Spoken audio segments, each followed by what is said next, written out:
এটার সম্বন্ধে একটুখানি বেসিক একটা কনসেপ্ট ধারণা আর কি আমরা একটু নেওয়ার চেষ্টা করবো। হ্যাঁ, এসো।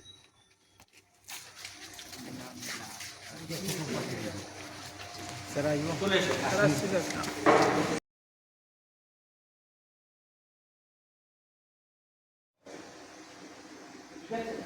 তাহলে আমরা প্রত্যেকটা ওয়ার্কশপে এরকম ভাবে এই রকম প্যাটার্নই দাঁড়ানোর চেষ্টা করি। গরম লাগবে, এটা ওয়ার্কশপের ফার্স্ট নেচার। এখানে বসার অপশন নেই, দাঁড়িয়ে ঢুকতে হবে, দাঁড়িয়ে বেরোতে হবে। ঘাম ধরবে, গরমকালে গরম লাগবে, এই সবটা মিলিয়ে নিয়ে কিন্তু ওয়ার্কশপের নেচারটা হয়। তাহলে তোমাদের অনেক কোশ্চেন থাকতেই পারে, সেগুলো আমাকে তার আগে আমি এই ওয়ার্কশপটা সম্বন্ধে কিছু ধারণা তোমাদেরকে দিই। তাহলে আমরা স্টার্ট করছি। ওয়ার্কশপের নাম হচ্ছে ওয়েল্ডিং ওয়ার্কশপ। ওয়েল্ডিং জিনিসটা কি? ওয়েল্ডিং জিনিসটা হচ্ছে দুটো মেটালকে জোড়া লাগানোর একটা সিস্টেম, পদ্ধতি, টেকনিক। বুঝতে পারলাম? মেটাল মানে ধাতু। মেটাল বলতে ধাতু, সেটা হতে পারে সোনা, হতে পারে রূপ, হতে পারে লোহা। লোহা বললাম কেন? আয়রন। লোহার মধ্যে আবার অনেক ভাগ আছে, আমরা সেই জন্য একদম মাদার একটা বিষয় বললাম, লোহা, আয়রন। এরকম জিনিসকে জোড়া লাগানোর একটা সিস্টেমের নাম হচ্ছে ওয়েল্ডিং। এর বাইরেও সোল্ডারিং আছে, ওগুলো সেমি পার্মানেন্ট মানে তোমার জোড়া লাগানো যাবে, আবার ওটাকে আলাদাও করা যাবে। কিন্তু পার্মানেন্ট মানে স্থায়ী জোড় হলে কোনো অবস্থাতেই তাকে আলাদা করার অপশন থাকবে না, আলাদা করা যাবে না। তার মধ্যে আমরা যেগুলো দেখেছি চলতে ফিরতে, তোমরাও দেখেছো, সেগুলো কিরকম? এই যে আমরা গ্রিল বাড়িতে আছে না, লোহার যে গ্রিল, এগুলো জোড়া লাগানোর যে টেকনিক, এগুলোকে ওয়েল্ডিং বলে। এগুলো পার্মানেন্ট। যদি সেমি হতো তাহলে পরে তো বাইরের দুষ্টু লোকজন এসে ওটাকে খুলে অসুবিধা হয়ে যেত না। তো সেই জন্য ওই লোহা গ্রিলগুলোকে, পাতিগুলোকে, বুঝতে পারছো তো আমার ভাষার কথা? মেটালগুলোকে, টুকরো মেটালগুলোকে জোড়া লাগিয়ে একটা বড় একটা শেপ তৈরি করা হয়। তুমি যেরকম ভাবে ডিজাইন করবে, সেরকম ভাবে শেপ তৈরি হবে, দিয়ে পুরো একটা গ্রিল তৈরি হবে। এইগুলোই হচ্ছে ওয়েল্ডিং এর মেইন কাজ। এর বাইরে গিয়েও তুমি আজকে এখানে দাঁড়িয়ে ভাবতেই পারবে না ওয়েল্ডিং এর ব্যাপ্তিটা, পরিধিটা কতটা বিরাট বড়। একটা আইডিয়া দিই সাধারণভাবে,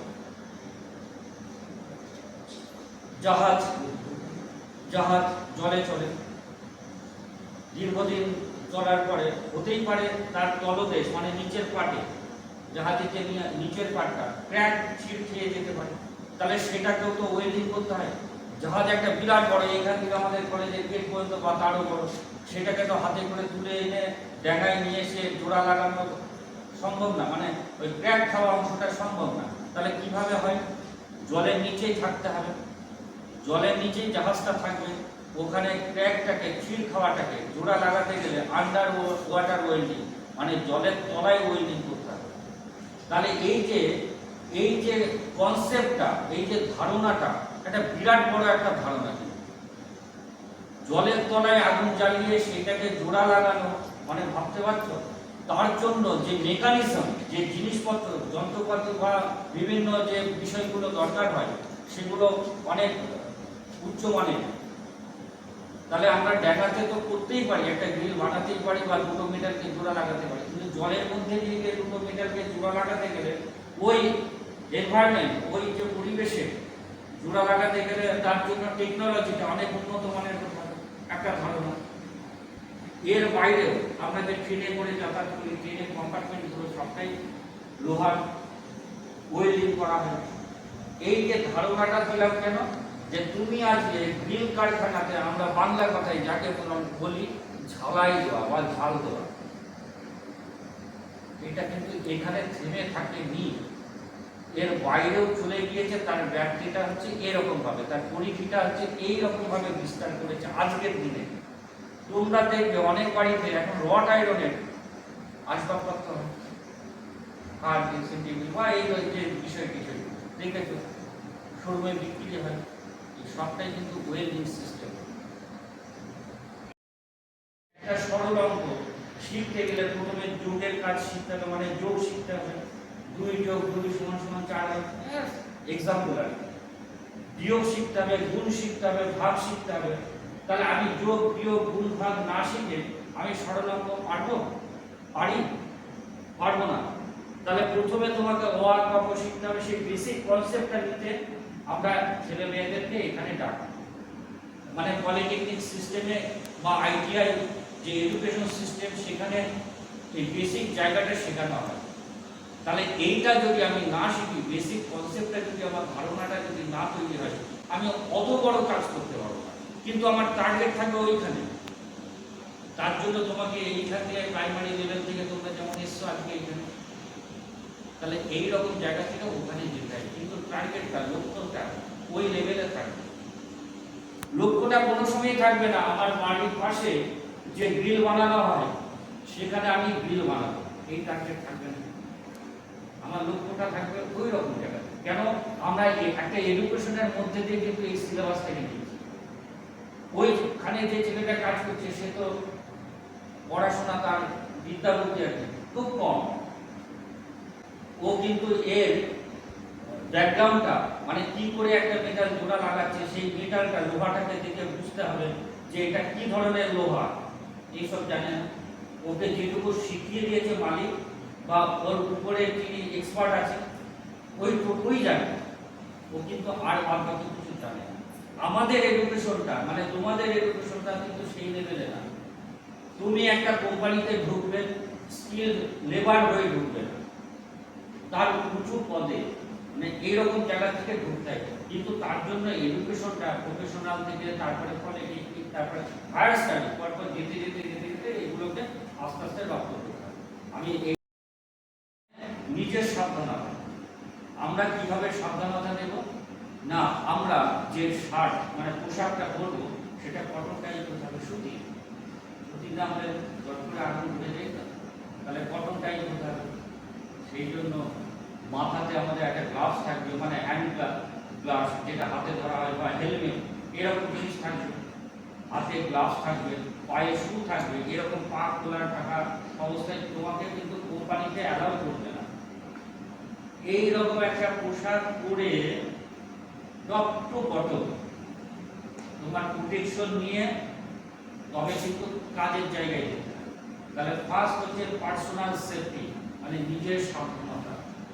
সেকেন্ড, যে মেশিনগুলো নিয়ে বা যন্ত্রপাতিগুলো নিয়ে আমরা কাজ করব তাদের সাবধানতা, সেটাকে সেকেন্ডটাকে তাহলে কি বলছে? Machine, tools and equipments safety, বুঝতে পারছি। এবং নাম্বার 3 জব সেফটি, মানে যে কাজটা করবো তাকে তোমার বলা, দুটো মেটালকে জোড়া রাখে হয়তো একটা রেক্টেঙ্গুলার শেপ বা স্কয়ার শেপ একটা করবো, তো তাহলে যে কাজটা করলাম ওটাকে বলা হচ্ছে জব। তুই আজকে কি জব করলি? তুমি বললে একটা টুল বানিয়েছি, সাধারণ জ্ঞানে, বা কি বানিয়েছো? একটা চেয়ার বানিয়েছি, তাহলে ওইটা হচ্ছে আমার জব।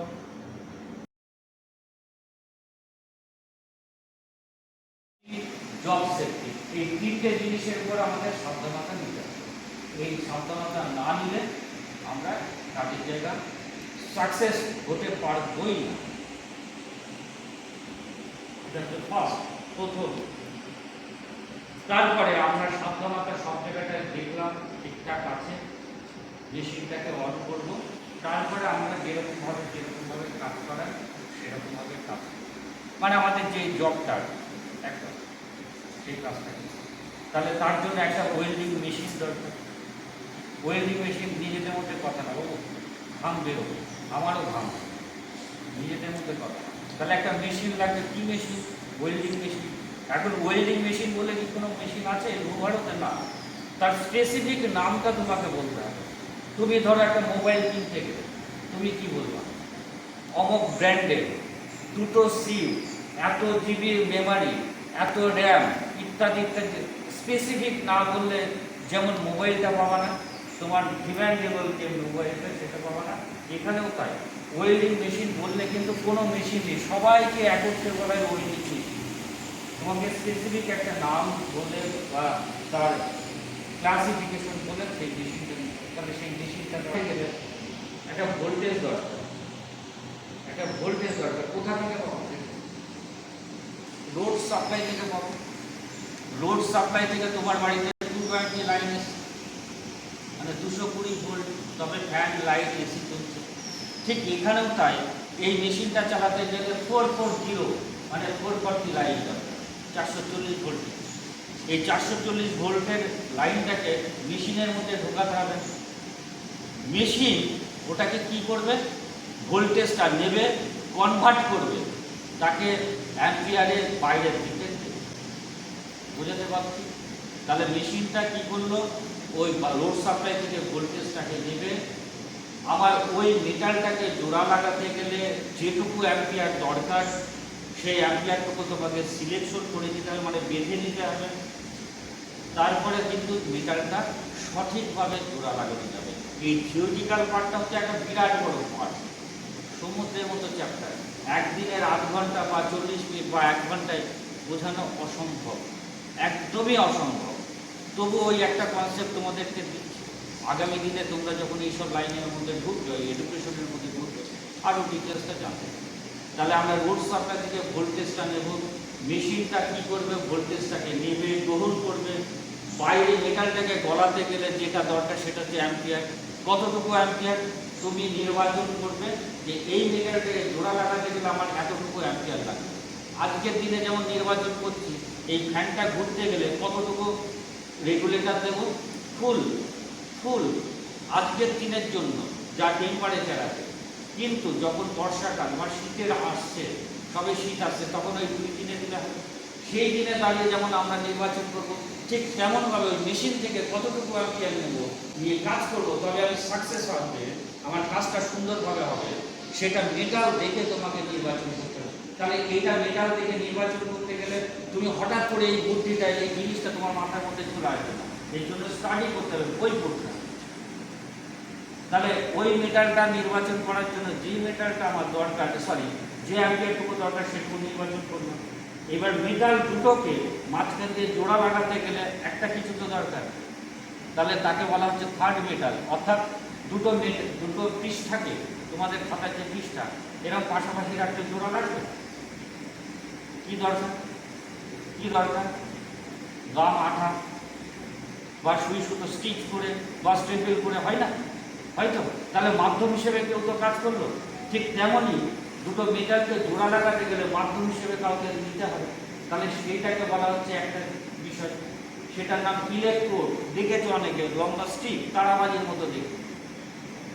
তাহলে সেইটা নির্বাচন করতে হবে। তাহলে সেইটা নির্বাচন করতে গেলে ওই মেটালটাকে গলাতে গেলে কি ধরনের অ্যাম্পিয়ার নিয়েছি, সেই অ্যাম্পিয়ারের জন্য কে সঠিক, 4-5টা ক্যাটাগরির আছে, কে সঠিক, তাহলে সেই ইলেকট্রোডটাকে নির্বাচন করতে হবে। তাহলে তার জন্য বই পড়তে হবে, স্টাডি করতে হবে, জানতে হবে। তবে এগুলো হঠাৎ করে তুমি পেরে যাবা না। বললাম আর আমি বললাম আর তুমি পেরে গেলে বা শিখে গেলে তা না, তুমি পারবা। তুমি যদি কম্পেয়ার করো গ্যারেজের ছেলেটার সঙ্গে, ওকে যা দেখিয়ে দিয়েছে, কিন্তু তোমার তো এডুকেশন লেভেল সেই লেভেলে থাকবে না, সেটা অনেক বড় হবে। তাহলে সেইটাকে নির্বাচন করলাম, কারেন্ট নির্বাচন সঠিক হলো, ইলেকট্রোড নির্বাচন সঠিক হলো। ওইটাও কিসের কল? কলটা কি কিসের? ওটা তো লোহার কল। তাহলে তুমি ওটাকেও লোহা বলছো, ড্রিলটাকেও লোহা বলছো, দুটোই লোহা। ওর ভাগটা কাস্ট আয়রন, বাংলায় বলা হয় ঢালাই লোহা বা পিটা লোহা। তাহলে দুটোই লোহা, তোমার ভাষায়, আমার ভাষায় কিন্তু তা না। বোঝাতে পারলাম? এইরকম প্রচুর ভাগ আছে, ক্লাসিফিকেশন আছে। এইগুলো সবটাই হয় কম্পোজ করতে হয়। মেটালকে যখন গলানো হয় তখন তার কম্পোজিশনের উপরে এইগুলো শ্রেণী বিভাগগুলো হয়। তাহলে আমরা জোড়া লাগাবো যখন এমএস এর সঙ্গে, এটা যদি এমএস হয় এটাও এমএস হবে, অর্থাৎ মাইস্টিল। এটা এমএস, এটা কাস্ট আয়রন হবে না। এটা এমএস, এটা কাস্ট আয়রন হবে না। কেন কেন হবে না? কেন হবে না? তার কারণ এমএস এর মেল্টিং পয়েন্ট একরকম, মানে গলনাঙ্ক, কাস্ট আয়রনের মেল্টিং পয়েন্ট আরেক রকম। তাহলে দুটোর গলনাঙ্ক যদি এক না হয় সেই জন্য হবে না। বুঝতে পারছি? তোমাদের মাথার মধ্যে ঢুকছে?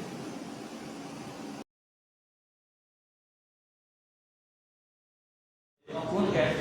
অক্সিজেন ছাড়া আর কোনো গ্যাস আছে যারা জ্বালাতে সাহায্য করবে? কেউ বলতে পারবে? আর একটা দুটো গ্যাস আছে, তাদের নাম জানো? কেউ বলতে পারবে? ও যেমন একটা নাম করলো জ্বালাতে সাহায্য করে অক্সিজেন, সেই রকম গ্যাস অক্সিজেন ছাড়া আর কি কেউ আছে? এইটা জানার জন্য কিন্তু এই ঘরে আসার দরকার হয়েছে। আমি অক্সিজেন ছাড়া আর কি কোনো গ্যাস আছে? দু একটা নাম বলতে পারবে? কেউ বলতে পারবে? হ্যাঁ নাতে উত্তর। তুমি যদি 365 দিন ধরে উঠতো আর কাউকে পাওয়া, একটু শুধু টিপে দেখে নিলাম হাতগুলো সব হয়েছে কিনা। সবটা তো সম্ভব না, একটু জাস্ট তুমি যদি 365 দিনে ভাবো অক্সিজেন ছাড়া আর কি আছে যে জ্বালাতে সাহায্য করে, দ্বিতীয় জনা কাউকে পাবা না। তাহলে অক্সিজেন হচ্ছে একমাত্র গ্যাস জ্বালাতে সাহায্য করে, তোমাকে বাঁচাতে সাহায্য করে। তাহলে যেহেতু একমাত্র, সেই জন্য ওটা কমন গ্যাস, সেই জন্য ওটা কমন গ্যাস। এবার অক্সিজেনের বাইরে অ্যাসিটিলিন আর থাকলো। অ্যাসিটিলিনটা হচ্ছে ফুয়েল গ্যাস, মানে দাহ্য গ্যাস, অর্থাৎ নিজে জ্বলে। তাহলে নিজে জ্বলে এরকম কি আর কোনো গ্যাস গ্যাস আছে? আছে। ধরে নি একটা দুটো নাম, একটা দুটো নাম বল। হ্যাঁ, মিথেন, কোল গ্যাস, হাইড্রোজেন, ঠিক আছে? এরকম অনেকগুলো গ্যাস আছে। তাহলে অক্সিজেন গ্যাস আমার একটা, অর্থাৎ ওটা কমন গ্যাস। এবার যখন যেটা নেব অ্যাসিটিলিন নিলাম ওর কথা অনুযায়ী, তখন ওই যে দুটো গ্যাসের কম্পোজ করে যে ফ্লেমটা তৈরি হলো, ফ্লেম মানে শিখা, মোমবাতি জ্বালালে যেমন শিখা তৈরি হয়, প্রদীপ জ্বালালে শিখা তৈরি হয়, ওটাকে ইংরেজিতে বলা হয় ফ্লেম। তাহলে অক্সিজেন আর অ্যাসিটিলিনের মিশ্রণে যে ফ্লেমটা তৈরি হলো ওর নাম অক্সি অ্যাসিটিলিন ফ্লেম। ধরো হাইড্রোজেন নিলাম, তাহলে অক্সিজেন আর হাইড্রোজেনের মিলনে যেটা হলো অক্সি হাইড্রোজেন ফ্লেম। তাহলে অক্সিজেনটা কমন, ফুয়েল গ্যাস অনেক আছে। ধরে নিই তাহলে গ্যাস ওয়েল্ডিং দিয়ে তার ওয়ার্কশপটা চালাতে হবে। সব জায়গায় ইলেকট্রিক আর্ক ওয়েল্ডিং সম্ভব হয় না। শীট মানে শীট কোনগুলোকে বলে না, পাতলা টিন, তোমরা যে ভাষাটা বলো ওইগুলোকে শীট বলা হয়। ড্রয়িংয়ের শীট দেখেছো? দোকানে গিয়ে বলবে কাকু আমাকে একটা ড্রয়িং এর পেজ দিন তো, বলো কি? কিন্তু যখন ওই A4 পেপার লাগে তখন কি বলো? কাকু আমাকে 10টা A4 পেপার দিন তো বা পেজ দিন তো, তাই না? তাহলে কিসের উপরে এটা নির্ভর করে বললে? তার থিকনেসের উপরে। থিকনেস মানে তার পুরু। তাহলে আমরা ড্রয়িং শিট কিনতে গেলে তখন বলবো শিট, আর A4 পেপার কিনতে গেলে তখন বলবো পেজ। এটা ওই থিকনেসের। ঠিক তেমনই কিছু কিছু কাজ আছে। তুমি দেখছো অমুক বানিয়ে দিল 50 টাকা নিল, আর অমুক 100 টাকা নেয়। গ্রিল কারখানা দেখবা কেউ 100 টাকা কেজিতে নেয়, কেউ একটু বেশি নেয়। কেউ ডিজাইন করতে গেলে খুব সুন্দর ডিজাইন করে, কেউ অত ভালো করতে পারে না। হাতের এই টোটালটা যে হাতের মুন্সিয়ানা, ফিনিশিং, হাতের স্কিল, তার উপরে। তাহলে তুমি যতটা শিখবে তার উপরে তোমার রেট হবে। ফ্ল্যাট পজিশন বুঝতে না পারলে বলবে। ফ্ল্যাট মানে বলে না মেরে ফ্ল্যাট করে দেবো, মানে শুয়ে দেবো। কোথায় শুয়ে দেবে? হ্যাঁ, হাটে। কোথায় শোয়াবে? ভূমিতে, মানে মাঠে। তাহলে কার সঙ্গে কম্পেয়ারটা করছো, তুলনাটা করছো? তুমি দাঁড়িয়ে আছো যেখানে, তার সঙ্গে। তাহলে টেবিলটা তার ভূমি, কাজ করতে গেলে একটা টেবিল দরকার। টেবিলের উপরে যখন মিটারটাকে রাখলাম, তাহলে ভূমিটাকে হলো টেবিলের সারফেসটা, উপরে তলটা। তাহলে তার উপরে যখন এইভাবে রাখলাম, এই অবস্থায় রাখাকে বলা হচ্ছে ফ্ল্যাট পজিশন। বুঝতে পারলাম? নাম্বার 2, যখন মিটারটা এইভাবে দাঁড়িয়ে থাকলো, কিভাবে দাঁড়িয়ে আছে? ভূমির উপরে। তুমি দাঁড়িয়ে আছো কিভাবে? তুমি কিভাবে দাঁড়িয়ে আছো? লম্বভাবে, এটাকে বলা হয় ভার্টিক্যাল পজিশন। তুমি দাঁড়িয়ে আছো ভূমির সঙ্গে কম্পেয়ার হচ্ছে এইখানে, টেবিল সারফেস, তারপরে মিটারটা এইভাবে ভার্টিক্যাল পজিশন। মিটারটা যখন এরকম ঘুরে যায়, শ্রীমান যখন ঘুরে যায়, তখন এটাকে বলা হচ্ছে আড়াআড়ি পজিশন। তার সঙ্গে ভূমির সঙ্গে হরাইজন্টাল। বুঝতে পারছি? মিটারটা যখন এরকম ভাবে থাকে ভূমির সঙ্গে, কিভাবে হেলানো অবস্থায় আছে? Incline position. বোঝা যাচ্ছে? এবারে মিটারটা যখন এইভাবে থাকলো ভূমির উপরে, অর্থাৎ তোমার মাথার উপরে, তখন কি বলবো? মাঝে মাঝে বলে না, এই মেন লাইনে এই কারণে ট্রেন চলাচল আপাতত বন্ধ থাকে। কিসের জন্য? না, তার ছিঁড়ে গিয়েছে। কোথাকার তার? হ্যাঁ, ওভারহেড। তাহলে মাথার উপরে যত পজিশন সব হচ্ছে ওভারহেড। তাহলে কটা পজিশন হলো? 5টা। Flat, vertical, horizontal, incline, overhead. এই 5 রকমের পজিশন হয়। এই 5 রকম পজিশনে ওয়েল্ডিং করতে গেলে কোশ্চেনটা আর একটু আপার লেভেলের, তো হয়তো অনেকে ক্ষেত্রে একটু সমস্যা হতে পারে। যখন আমরা ভূমির উপরে করব, তখন যে অ্যাম্পিয়ার, আমার ভাষা বুঝতে পারছো তোমরা? যে অ্যাম্পিয়ারটা নেব, মেটালকে গলাতে গেলে অ্যাম্পিয়ার লাগে। যে অ্যাম্পিয়ারটা নেব সেটা আমি ধরে নিই 100। একটা ধরে নিয়ে তো তোমাদেরকে বোঝাতে হবে, সেই ধরে নেওয়ার অংশটা হচ্ছে 100। যখন ভার্টিক্যাল পজিশনে, অর্থাৎ ভূমির উপরে যখন লম্বভাবে থাকবে, তখন ওয়েল্ডিং করতে গেলে অ্যাম্পিয়ারটা কমিয়ে নেব, অ্যাম্পিয়ারটা ডাউন ধরে নিই 70। কেন? বলে বলে নিচে একদম ঘুটো দেওয়া দেখেছে গ্রামে, ঘুটো দেয় দেখে গোবরগুলোকে অনেকটা এক জায়গায় করে নিয়ে ওই ঠাকুমা বা যাই হোক ওই বয়স্ক মহিলা যখন ওই মাখায়, মাখানোটার মধ্যে একটা তাক আছে, তাক বুঝো? নাড়ু করার সময় গুড় জাল দেয়, মোয়া করার সময় গুড় জাল দেয়, আর মাড়াই এরকম ভাবে দেয়। ওটাকে তাক বলে, ওটাকে পাক। এরকম দেখবার দেখে নিয়ে তারপরে মোয়াটা ঢালে, মানে দেখে নেয় যে পাকটা ঠিক হলো কিনা। অর্থাৎ ওই গোবরটা দিয়ে পাকটা করে নিয়ে এবার দেয়ালে মারলো, আটকে গেল, গোল শেপ হয়ে গেল। এই যে তাকের জন্য ওইটা যেহেতু গোলে পড়ে যাবে, তাই ওটাকে কমিয়ে দিল অ্যাম্পিয়ার 70। ওভারহেড আরো কমিয়ে দেবে, ধরে নিই 50। কেন? ভার্টিক্যাল থাকবে তবু তো একটু দাঁড়ানো, স্টে করার জায়গা থাকছে। ওভারহেডে তো টপ টপ করে নিচে পড়বে বৃষ্টি। এর উপর, অর্থাৎ ওয়েল্ডিং পজিশনের উপরে অ্যাম্পিয়ারটা কিন্তু নির্ভর করে। এগুলো আরেকটু হাই লেভেলে, তো আমরা সেই জন্য ওই জায়গাটায় ও কোশ্চেনটা করলো, মোটামুটি একটা ধারণা দিলাম। আর ঠিক আছে, ক্লিয়ার তো? দুটো মেটালকে জোড়া লাগানোর জন্য, মাঝখানে জোড়া লাগানোর জন্য ওই যে বলছিলাম স্টিক, ইলেকট্রোড, ওটা লাগবে। এই হচ্ছে সেই, দেখতে পাচ্ছ মাঝখানে তারাবাজির মতো বসে ইলেকট্রোড। ইলেকট্রোড, ইলেকট্রোড, ঠিক আছে? এই ইলেকট্রোড লাগবে। তাহলে এই দুটো হচ্ছে কি বললাম, এই র মেটেরিয়ালটা এমএস। তাহলে ইলেকট্রোডের র মেটেরিয়ালটা যেটুকু দেখতে পাচ্ছ প্রত্যেকে দেখতে পাচ্ছ তো, এই অংশটুকু দেখে বোঝা যাচ্ছে এমএস, অর্থাৎ সেম হতে হবে। বেস মেটাল যা হবে ফিলার মেটাল তা হবে, সেইটাই হচ্ছে ফিলার মেটাল। কেন বললাম? এই দুটো মেটালকে ফিল আপ করবে যে মেটাল, তাকে বলা হয় ফিলার মেটাল।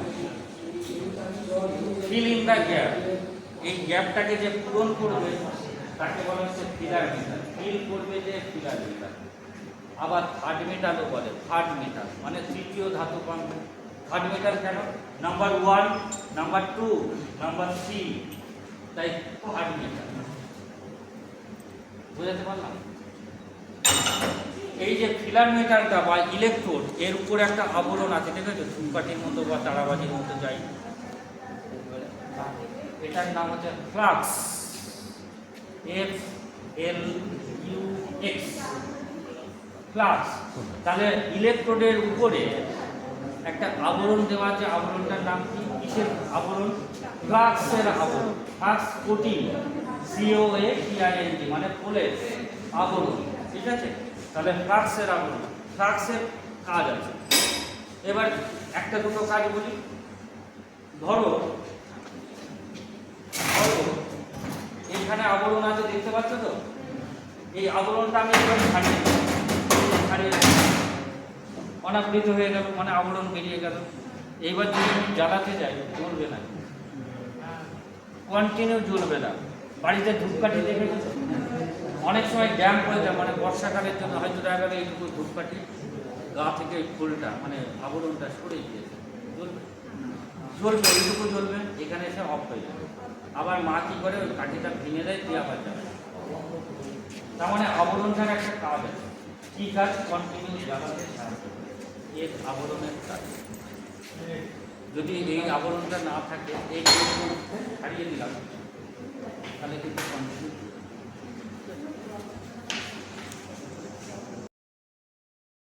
অংশটা দেখছো, মাথায় রাখতে হবে না, শুধু গল্পটা শুনে। এই অংশটাকে বলা হয় stub end, stub STUB, stub END, ইলেকট্রোডের গোড়া। স্টাব এন্ড, ইলেকট্রোডের গোড়া। এইটুকু যেহেতু ন্যাকেড থাকে, অনাবৃত থাকে, তাই এর মাপটা নিতে হয়। কি মাপ? এর ডায়ামিটার, অর্থাৎ কতটা মোটা। সেই মাপার জন্য একটা স্কেল আছে, বার্মিংহাম গেজ স্কেল। ওই স্কেলটার নাম গেজ। গেজ মাপার জন্য ওই স্কেলটা ব্যবহার করা হয়। গেজ মানে এর ডায়ামিটারটা কত, বুঝতে পারছো? এবার ধরো আমার কাছে নেই সেই স্কেলটা, আমাকে তো মাপতে হবে। নিবে ধরো তোমাদেরকে বুঝতে হবে, তাহলে আমাকে বিকল্প হিসেবে আউটসাইড ক্যালিপার নাম শুনেছো? হ্যাঁ, না তো আউটসাইড ক্যালিপারের নাম শুনুন, তাই তো? কম্পাস দেখেছো? জ্যামিতি বক্সের দুদিকে কাটা থাকে স্ট্রেট, সেম জিনিস মাথার মধ্যে আইডিয়াটা নাও। ওর মাথাটা স্ট্রেট না হয়ে একটু এরকম থাকে, সেই মাথা দুটোকে বাড়ানো কমানো যায়। এখানে একটা ঘুরালে আবার বাড়ানো যায়। তাহলে ওই রকম আউটসাইড ক্যালিপার দিয়ে এই মাপটা আমি আস্তে আস্তে কমিয়ে এইখানে চেপে ধরলাম। এইবার তোমার স্কেল আছে, স্কেলে যদি মিলিমিটারে ফেলো, মিলিমিটারে যদি মাপটা নাও, তাহলে মাপটা আসবে 3.15 mm, মানে মিলিমিটার। এটা হচ্ছে আরেকটা। তাহলে এর মাপটা হচ্ছে এর সাইজের মাপ। তুমি দোকানে গিয়ে বলতেই পারো, কাকু একটা ইলেকট্রোড দিন না, বা এক প্যাকেট দিন না। তোমাকে কাকুর সঙ্গে সঙ্গে জিজ্ঞাসা করবে কত সাইজের, কত সাইজের। তোমাকে হয় বলতে হবে মিলিমিটারে, নয় বলতে হবে গেজে। তুমি আমার এটা দেখলে, এটা একটা নিয়ে গেলে এই মাপের, এটা তো পদ্ধতি না। আমরা ট্যাবলেট কিনতে যাই না দোকানে, পাতা নিয়ে এই ট্যাবলেটটা দিই, এটা তো পদ্ধতি না। এটা তো গ্যারেজের ছেলেটা করতে পারে। তোমার মতো একজন এডুকেশন নিয়ে সে ওইভাবে চাওয়াটা ঠিক না, এটা আমার মনে হয়। তাহলে তোমাকে এই ইলেকট্রোডটা, সেম ইলেকট্রোডটা তোমাকে মাপটা পুরো জানতে হবে। যাই হোক, এই মাপ অনুযায়ী আমরা এই ইলেকট্রোডটা নিলাম।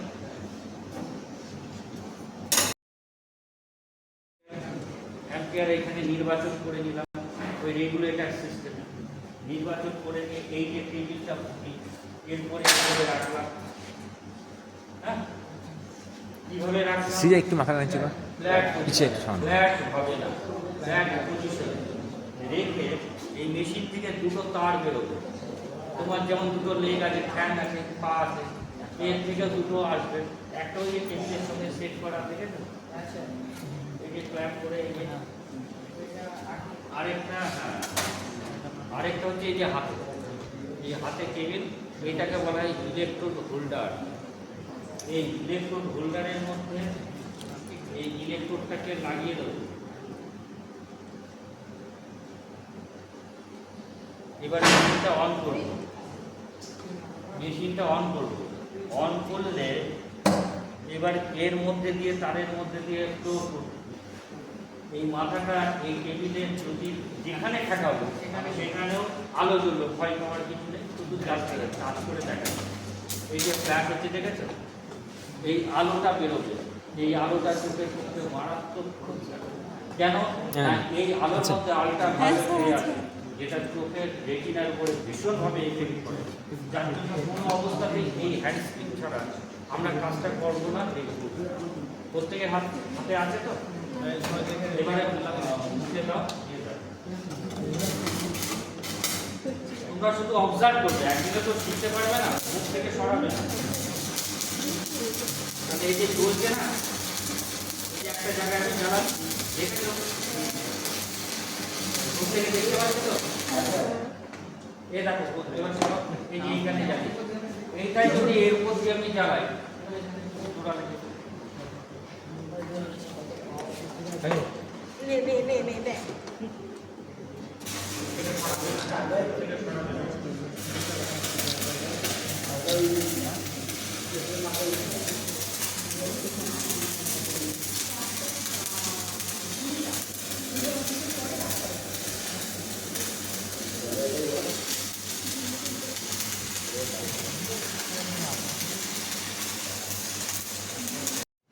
আবরণটা খুলে দিতে হবে।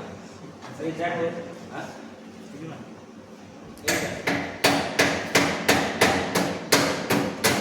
দেখেছো, এই যে উঠছে দেখেছো, এইদিকে করছি না কেন, তোমরা দাঁড়িয়ে আছে তো চোখে চোখে, এই যে আবরণটা উঠে গেল, যেটা উঠে গেল, যে খোসাটা আমরা তুলে দিলাম।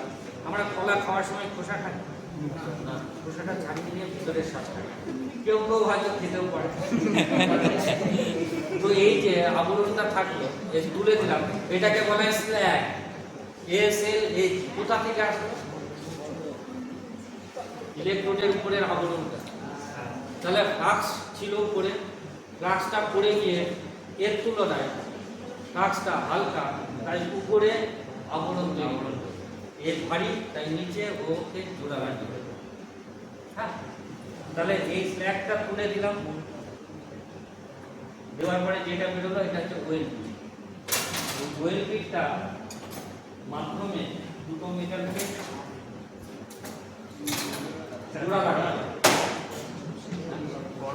হ্যাঁ, গরম তো এই যে জোড়া লাগানো হলো, এটা হচ্ছে পার্মানেন্ট জয়েন্ট। এই জয়েন্টকে তোমাকে যদি আমি দিই হাতুড়ি আর একদিন সময় দিয়ে আর কিচ্ছু করা, যেটা হয়ে গেল দ্যাট ইজ ফাইনাল, ওইটাই ফাইনাল, ভুল আর ঠিক আর কোনো জায়গা নেই। তাহলে এতটা কাজ করতে গেলে, সাকসেস পেতে গেলে ভাবনা চিন্তার পরিমাণটা, ভাবনাটা কত এরিয়া নিয়ে থাকবে। এবারে এই দিকেও ওই রকম আছে, বোথ সাইড একভাবে করলে আর আর আলাদা করা যাবে না কোনো অবস্থাতেই। আমি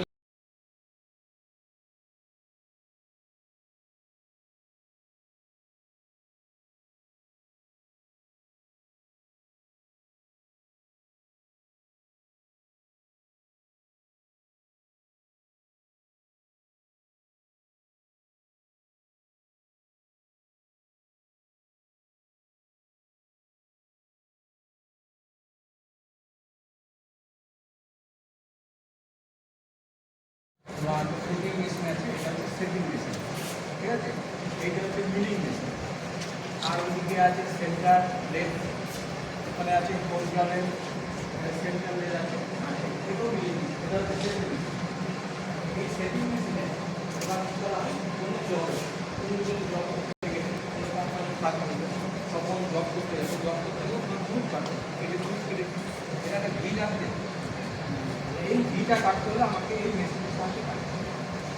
আর মেশিনটা কীভাবে চলবে, ধরো আমি প্রথমে মেশিনটা সেটিংটা কাটবো, এটা ধরো সার্ভিসটা কাটবো।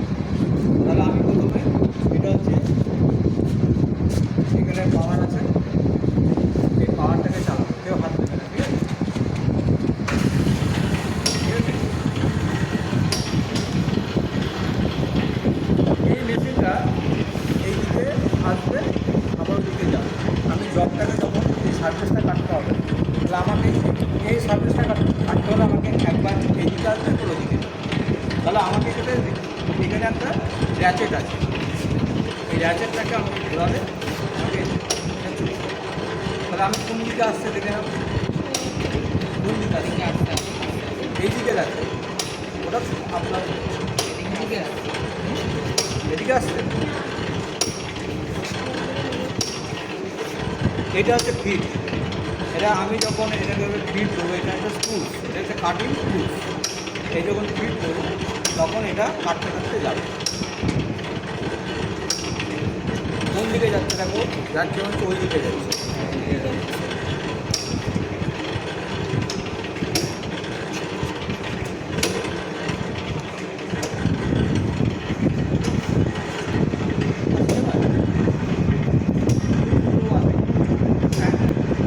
এইটা এই মেশিনটা এমন একটা মেশিন, তুমি একটা জব করবে, জবটা চালিয়ে দিয়ে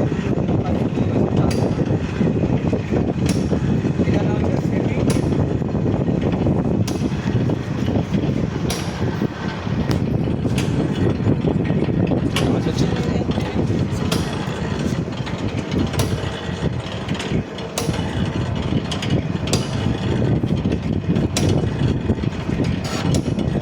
কাটছে, এবার কাটছে।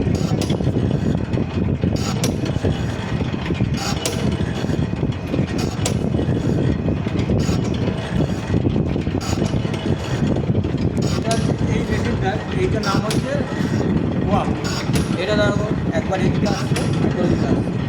এবার আমি এটাকে দিয়ে এখানে লিভার আছে, এখানে দিয়ে আমি বাড়াতে পারবো, এটা যত স্পিডেও চালাতে পারবো আবার স্পিডেও চালাতে পারবো। এখানে সেট করতে হবে, এখানে চাপ আছে, এই চাপের উপরে গিয়ারটা সেট করলে আমি মেশিনটাকে আপডেটটা মানে মুভিংটা বেশি হবে।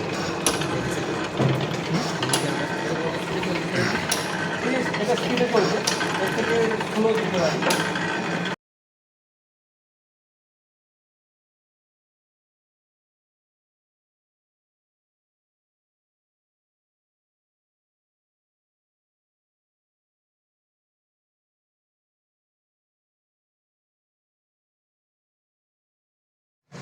এটা জ, এটা আছে ফোর জ, দেখো চারটে জ আছে না, তাহলে ফোর জ। আর এখানে তিনটে জ থাকলে সেটা হচ্ছে থ্রি জ। আর ওইটা সামনের ওইটা হচ্ছে সেন্টার লাইন, মানে আমি যে কোনো জ বসালে সে সেন্টার পেয়ে যাবে। আর থ্রি জ তো সেন্টার পেয়ে যাবে। তাহলে আমি ফোর জয়টাকে সেন্টার তৈরি করবো, তাহলে এইটাকে আমি সেন্টার সেন্টার তৈরি আমার কী করতে হবে, এটা হচ্ছে চাপ, মানে এটা দিয়ে আমি এক সাইড করে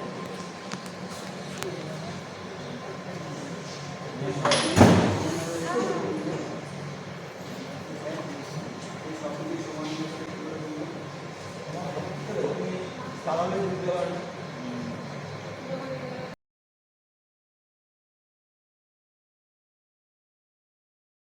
করতে পারি একটা বৃত্ত, তাহলে এটা বৃত্ত কি থাকবে, রেডিয়াস থাকবে, ডায়া থাকবে, তাই তো?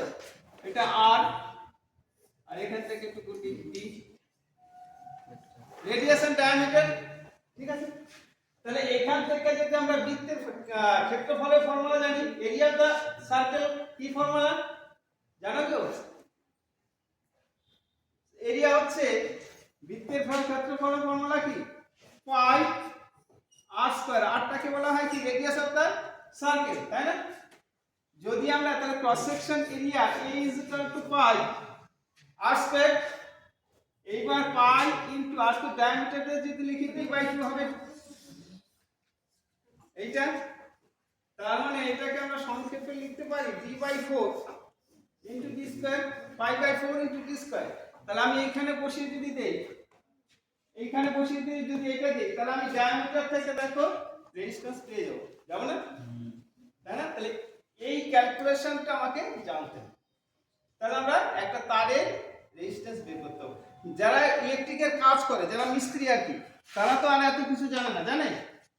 কিন্তু লাইটের মধ্যে কি হয়, এই ফ্যানের মধ্যে কি হয়, কয়েল, ফ্যান চালাতে লাইট চালাতে গেলে কয়েল লাগে, এদের মধ্যে কি হয় সেগুলি তো তারা জানে না, তাই না? কিন্তু আমরা যেহেতু একটু ইলেকট্রিক সম্পর্কে পড়েছি, তাহলে আমাদের সেটুকু একটু জানতে হবে, না জানলে আমি ইলেকট্রিকের কাজ করা খুব শক্ত। হ্যাঁ, ইলেকট্রিক চোখে দেখতে পাবো না, কিন্তু হাত দিলে বুঝতে পারবো যে কি হয়। হ্যাঁ, এবার দেখো আমি বললাম যে সার্কিট তৈরি করতে হবে, দুটো তারের কথা বলেছি, দুটো তার নিয়ে আমাকে কি করতে হবে, সার্কিট তৈরি করতে হবে। যদি সার্কিট তৈরি করতে পারি তবেই লাইট জ্বলবে বা ফ্যান চলবে বা মেশিন চলবে। যদি সার্কিট তৈরি করতে না পারি তাহলে কিন্তু জ্বলবে, কোনো মেশিন চলবে না। তাহলে নিউট্রাল আর ফেজ দিয়ে আমাদের সার্কিট তৈরি করতে হবে। আমরা টেনেই পড়েছি, কি পড়েছি, দুটো সার্কিটের কথা পড়েছি, একটা সিরিজ সার্কিট আর একটা হচ্ছে প্যারালাল সার্কিট, পড়েছিলাম তো। এবার এই যে সিরিজ সার্কিট তৈরি করব, প্যারালাল সার্কিট তৈরি করব, কি হবে, রেজিস্ট্যান্স লাগবে। আর রেজিস্ট্যান্স মানে তার, আর তার মানে রেজিস্ট্যান্স, তারের মধ্যে দিয়ে যাবে। এবার যদি আমরা সিরিজ সার্কিট তৈরি করি এরকম,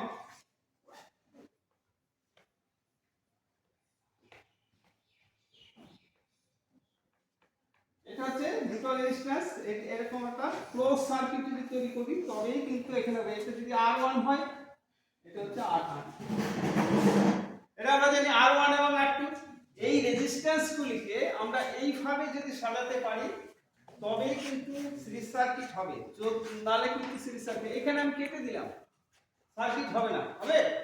এখানে অফ করলাম, সার্কিট হলো না, তাহলে সেই সার্কিটের কোনো কাজ হবে না, লাইটটা জ্বলবে না। তাহলে আমাকে সার্কিটটা বদ্ধ সার্কিট তৈরি করতে হবে, তবেই সার্কিট হবে, আর নাহলে হবে না, লাইট জ্বলবে। এইবার এই সার্কিটের মধ্যে দুটো, একটা হচ্ছে R1 রেজিস্ট্যান্স আর একটা হচ্ছে R2 রেজিস্ট্যান্স। এই রেজিস্ট্যান্সটা যখন আমরা সুইচ করব তখন এখানটাতে একটা ভোল্টেজ, এখান থেকে যদি V ভোল্টেজ পাঠাই, এখানে একটা কারেন্ট আসবে I, ভোল্টেজ আর কারেন্ট কি হয়, সমসময় একই তারের মধ্যে দিয়ে চলে, কিন্তু ওদের মধ্যে একটা অ্যাঙ্গেল থাকে। আমরা জানি যে দুটো তারের মধ্যে, একটা তারের মধ্যে দিয়ে দুটো প্যারামিটার, একটা হচ্ছে কারেন্ট আর একটা হচ্ছে ভোল্টেজ, একই তারের মধ্যে দিয়ে যাবে কিন্তু অ্যাঙ্গেল করে চলে, সেই অ্যাঙ্গেলটাকে বলা হয় cos phi, আমরা জানি।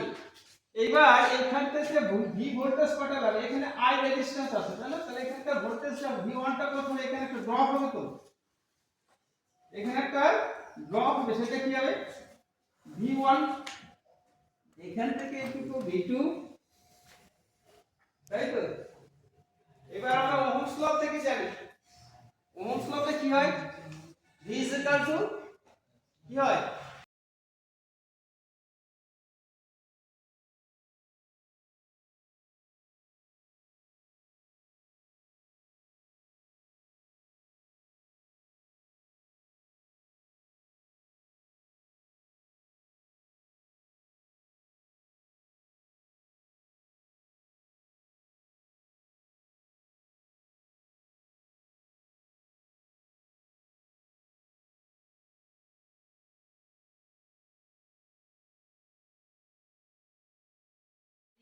আলটা পুরো ভিডিও আসছে। এটা হচ্ছে একটা ড্রিল মেশিন, এটা হচ্ছে আমরা ড্রিল করতে একটা আমরা হোল্ড করি, যখন আমাকে হোল্ড করতে হয়, হ্যাঁ ঠিক আছে, কোনো জবের উপর যখন আমাকে হোল্ড করতে হয় তখন এই মেশিনের কাছে আমাকে আসতে হয়, অর্থাৎ ড্রিল অর্থাৎ হোল্ড করতে হয়।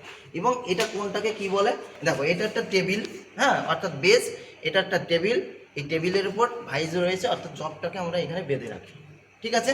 আর এটা হচ্ছে একটা চাক, হ্যাঁ এখানে স্পিন্ডেল আছে, হ্যাঁ আর এটা হচ্ছে লিভার, অর্থাৎ আমরা ডেপথ দেওয়ার জন্য, নিচের দিকে আমাকে প্রেশারাইজ করার জন্য আমরা এই লিভারটা ব্যবহার করি, অর্থাৎ ডেপথ লিভার আমরা ব্যবহার করি, নিচের দিকে আমরা চাপি এটাতে, এটা যখনই এরকম করব নিচের দিকে দেখো চাপ দিচ্ছি, আবার ছেড়ে দিচ্ছি, হ্যাঁ এই লিভারটাকে ডেপথ লিভার বলা হয়। তারপরে কি হচ্ছে, এটা হচ্ছে কলম, অর্থাৎ এই কলমে হচ্ছে কি হয়, উপর দিকে যাচ্ছে। এই টেবিলটা যে টেবিলটা আছে এটাকে উপর নিচ করা যায় এই কলমে। আর এই যে এখানে দুটো মোটর আছে, ঠিক আছে? মোটরটা দুই রকম, একটা নিচের দিকে আছে, একটা উপর দিকে আছে, ঠিক আছে? ওই মোটরের মধ্যে কি আছে, একটা বেল্ট আছে কিন্তু, হ্যাঁ, সেই বেল্ট আছে। ওই বেল্টের মানে এবার এখানে সুইচ দিলে কি হচ্ছে, হ্যাঁ, এই সুইচ দিলে এখানে পাওয়ারটা যাচ্ছে। আমরা যখন এখানে চালাবো প্রথমে এখানে সুইচ দেবো, তারপরে এখানে দেবো, তারপরে আবার বন্ধ করার সময় এখান থেকে বন্ধ করে এইভাবে পরপর যাবো কিন্তু স্টেপ বাই স্টেপ। অর্থাৎ এখানে ড্রিল করা হয়, হ্যাঁ, ড্রিল অর্থাৎ কোনো জবের উপরে হোল করার জন্য এই যে করেছে, দেখেছো, হোল করার জন্য এই মেশিনটা ব্যবহার করা হয়। এবার বিভিন্ন রকমের ড্রিল মেশিন আছে, বিভিন্ন রকমের, অর্থাৎ বেঞ্চ ড্রিল আছে, হ্যাঁ, এইভাবে অজস্র 7-8 প্রকারের আমাদের ড্রিল মেশিন আছে। কিন্তু তোমরা এখানে এই একটা দেখবে। এবার এইখানে বিট, আমরা এই ড্রিলটা কীভাবে করবো আমরা, বিট লাগবে, হ্যাঁ, বিভিন্ন টাইপের আমাদের বিট আছে, হ্যাঁ, টুইস্ট যেমন বিট আছে, বিভিন্ন রকমের বিটের মাধ্যমে আমরা যেমন আমাদের দরকার। এই বিটের সাইজ আছে, কত 8-8 আছে, 6 আছে, তারপরে 10, 16 এরকম বিভিন্ন 12। আমাকে বিটের সাইজ দেখে আমাকে হোলটা কত এর আছে সেই অনুসারে এখানে বিটটাকে এই চাকে আমাকে লাগাতে হবে, হ্যাঁ, লাগিয়ে আমাদের এইভাবে কমপ্লিট করতে হবে। তারপরে এই যে গ্রাইন্ডার আছে, ওখানে কোনো কিছু ধার করা ঘুরছে তো আমি